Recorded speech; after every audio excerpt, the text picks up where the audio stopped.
So, question for you. What are your thoughts on the afterlife? Well, I grew up as a Catholic, so kind of got the fear drilled into me a little bit about we're going to burn in hell if we don't do this, and that. Okay, you And then grew when up I a was a Catholic. teenager, I stopped believing in all that about the same time as the Easter Bunny, really. Then as I became an adult, Yeah. got into taking trips and stuff like that, like acid and dimethyltryptamine, and that opens up A your whole, entire universe to yeah. that sort of stuff. And they actually believe that a lot of the stuff from the Bible might have been somebody's psychedelic experience. Like Okay. you've heard of the burning bush, Yeah, like Moses. the acacia tree. Yes. Apparently that was rich in dimethyltryptamine, which is a chemical in your brain that makes you dream. Produces in my head, his head, your head, everyone's head, and it produces in plants as well. So do you not reckon Moses could have just been tripping his balls off? Okay, carry on. Like, because anyone who's ever done, have you ever done any psychedelics? No. Or anyone who has, you could, if you didn't know you were on a psychedelic, you could well believe that you were having a conversation with God. Okay. If you didn't know that you were taking this. So the thing is, if you are under the influence of something, surely you can watch too many videos. A lot of the time though, you can't concentrate on the videos and them sort of things. I'm not saying the dangerous drugs like I'm not saying like crack cocaine or heroin or even weed. I'm on about like dimethyltryptamine, acid, which is LSD. Even ketamine, but that's not so much. But ones that actually make you see things that aren't there and stuff like that. And I well believe that someone could have been, because you can get that stuff. It naturally occurs in nature. Okay. So I reckon it could be, and it's not a bad thing. Okay. So you accept death and stuff while you're on there. So question now: if you were to die today, do you know where you're going? To the ground. Well, I just generally think, even though I'd like to believe that there was some sort of afterlife, I just generally believe we're going to drop off into existence and nothing. Do you believe dogs go to heaven? Ants? Okay. Cows? Okay. Have you ever? I think we all just die on the ground and we come the earth again. Okay. So today you're speaking with a Christian. Me, I'm a Christian. And as a Christian, I believe there are two places where we go when we pass on. Oh, heaven and hell? Heaven and hell, I think that's just a little bit too clean cut. Too one clean or the cut. other, like, because a lot of people would say one person is good. Okay. One person's martyr is another person's terrorist. Okay. So like, there's a lot of people who run around a lot of countries where they're war saying they're the democratic people, whatever, but really they're just going to kill people. Okay. Like, some people think them people are good. Some people think them people are bad. So who's the boss? I know God's the boss, but which one? Okay. So if you were going to stand before God, how do you think you're gonna do? Which God? On the God of heaven, the creator of everything. Zeus. No, not Zeus, not all Allah? these idols. No, Allah is no God. Ganesh? No, There's too many. Well, But do you not believe in any of them gods?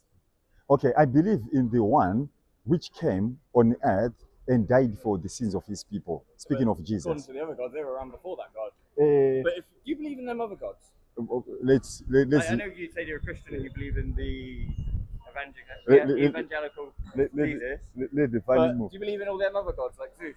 1 minute.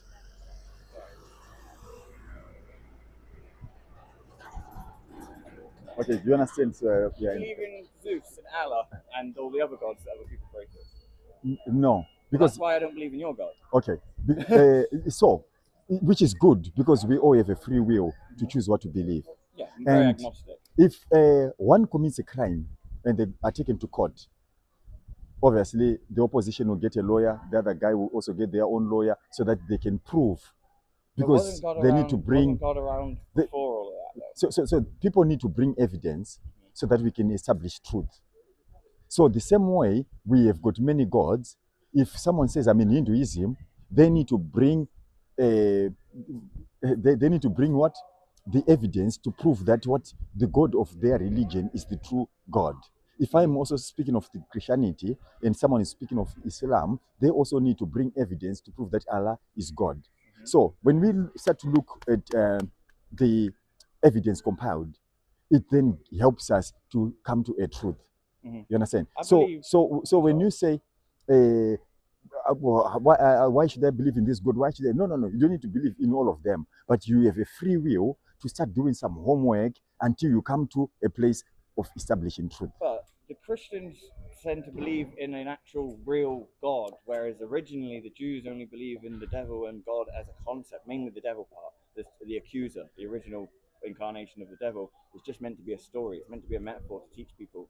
It's supposed to be like, as you were saying about the courtroom. Is it a metaphor? Supposed to be the prosecutor. Is it a metaphor? The Jews believe it's a metaphor. No. They don't believe God's a metaphor, but they believe, if you look into anything about the devil in Judaism, they don't believe in a real devil. They believe it's like a story and good. They would kind of treat the whole religion as no. What you are saying, that's why I say you need to bring the evidence, and you say according to the Torah. Prove something that's only in someone's belief structure, because there is no evidence or anything like that. It's all because somebody believes. It's not just about believing. Because the whole belief structure is not really a physical thing. It's what you believe. I respect your right to believe it, but you can't really prove to me that it exists. Okay. Now, for us to believe something, there must be evidence. No, that's the whole thing. That's knowing. The difference between belief and knowing there's evidence, but belief, you believe it regardless of evidence. So one cannot just believe something without... I know plenty of people who just believe in God, and that's it. They don't have any evidence. My whole family believe in God. They believe in God, but they don't. Whenever I challenge them and say, "Well, what about this and what about this?" What about this? They say, "Well, we just believe anyway." Okay, so blind belief. Okay, the people who blind believe. So I am speaking from a place where I want to bring out evidence, and I'm bringing and I'm bringing information that tells us. In a factual way, what about the Shroud of Turin? Anyway, I'm going to head because I'm going to get a train. But it's really good. But it was nice talking to you, and respect, man. How are you, sir? How are you, sir? Busy boy. Arise and shine, for your light has come, and the glory of the Lord is risen upon you. And as you go, preach, saying, the kingdom of heaven is at hand. Heal the sick, cleanse the lepers, raise the dead, cast out devils. Freely we have received, freely we give.